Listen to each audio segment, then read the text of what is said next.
I often find myself saying that the biggest mistake that people in the global talent industry make, and I think I see it with automations too, which is it's a feature, not a benefit. Who cares that you helped me hire in the Philippines? That's not a business outcome. Nobody cares.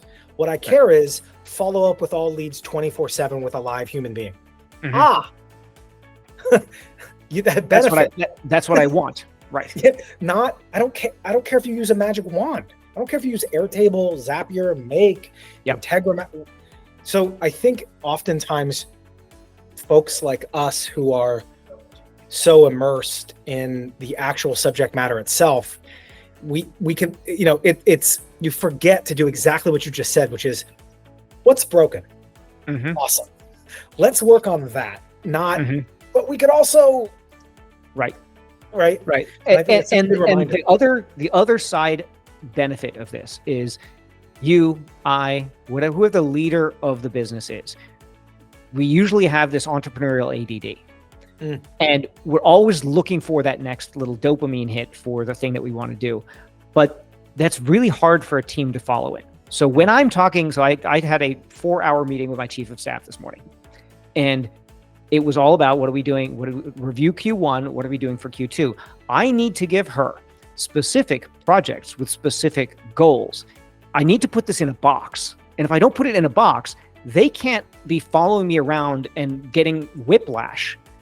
But if I've defined that these are the company's priorities, and hey, maybe you should check out this tool, do a bunch of research, come back. She knows what consultants to hire. She knows where to do the research. She knows how to align the team against goal. And then it just becomes a tool.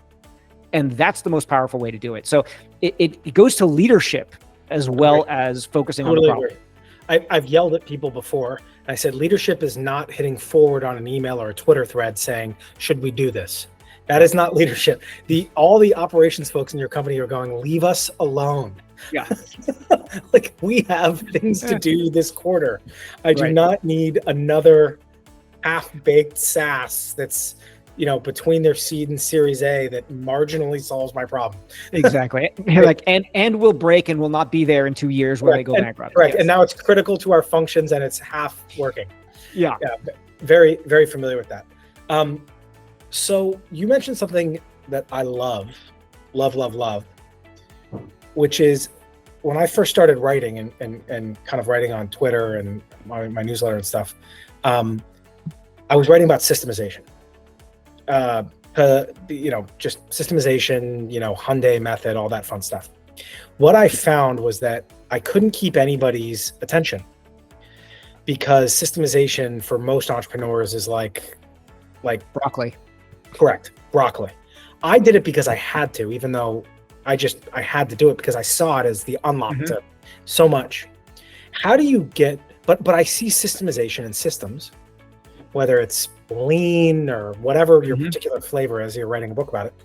I see that as the preamble to so much of the benefits associated with automation and what you do. But you have to go what is a qualified lead, Raj? Tell me specifically.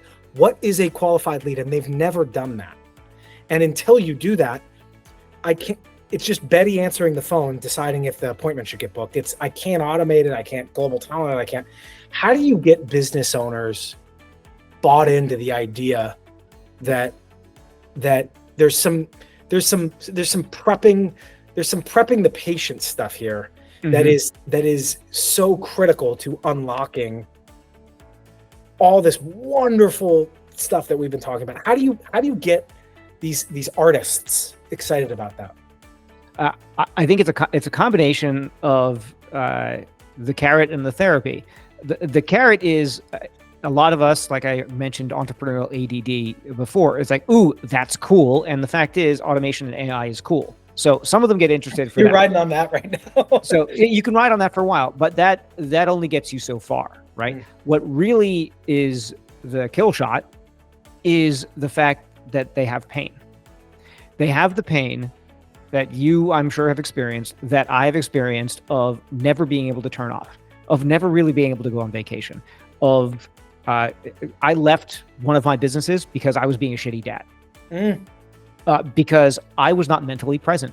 because the buck always stopped with me and everyone was coming to me for everything because there wasn't a system and a process. And when you realize that the system and the process is the machine that you are building, and the evolution of separating yourself from the business and understanding that the business is an asset, and the only way that you're going to get value from it is not by extracting cash today, it's by building an asset. And when you make that realization, then you must build a machine and you must pay attention to process. And you can't do it too early.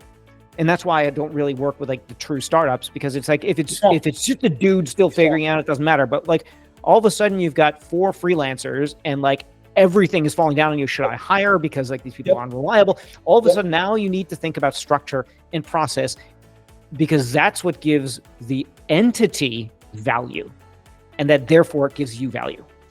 Even though it's not really a thing, of course, I have told people before that the systems and the way you do business is effectively on your balance sheet. It's like a balance sheet item. Like, oh, a well-systematized company, that's a big, great thing on the balance sheet. And one that isn't is like a big red, nobody knows anything. And if Bob quits, it all breaks, right?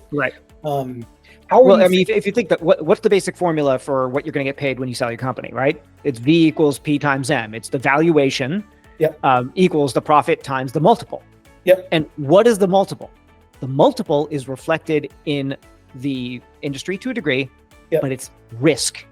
And you de-risk the business when you have systems and processes. So the multiple you will get can be vastly different based on whether it's you with your hair on fucking fire, selling the company, and then being captive for 5 years on an earnout, or walking away. Running. We have I had this. So we have a company. You'll appreciate this as an AI person. We for Global Talent, we developed this whole way that we help people write their SOPs. We live interview them, and then we use a bunch of offshore AI, and we write, like, here's how you chase down a late invoice or whatever. And it's a systemization thing. And to your point with what you just said, I think the best, I don't run it as a CEO, but I think the best single use case of this technology is 6 months before you want to sell your company, bring these guys in and get everything written down, and you will literally get an extra turn. Like, because now I'm like, oh, I'm not worried about customer acquisition because you wrote it all down and you've shown that. And so I'm like, I like it as like a staging the company in the year before the sale. It's not that expensive. And now as a buyer, I'm like, oh, great. There's less concentration risk and key personnel. And I'm like, man, I want to go at like, M&A advisors and saying, hey, you should bring this stuff in, just write everything down. I mean, it seems so trivial, but it also is the hardest thing to do, because the short-term payoff it doesn't seem like it's there. You just feel like, well, okay, so I'm going to do this, and it's just a big make work project. So I talk about this in the book a little bit, which is that how do you make it so that it doesn't take over your life? Okay, so I've got this company, it's dysfunctional. Everyone is running to me for everything all the time. Now I'm going to undertake the documentation of all systems as well. So I really go through, well, no, this is to be delegated. Now you have to do a selling job, a really good selling job internally, to say, no, I'm not trying to replace you with a robot. No, I'm not trying to make it so I can fire you. Yes, what I am trying to do, team, is make it so that you can take your vacations unplugged. Because when you have solved this problem, or I can promote you. Right, because we can get like this work to be done by someone offshore. We can get it to be done by a machine, and it's going to do all the right things, which is the people who are real A players are going to stick around. The people who have been hoarding information, who are toxic to the company, are going to be flushed out.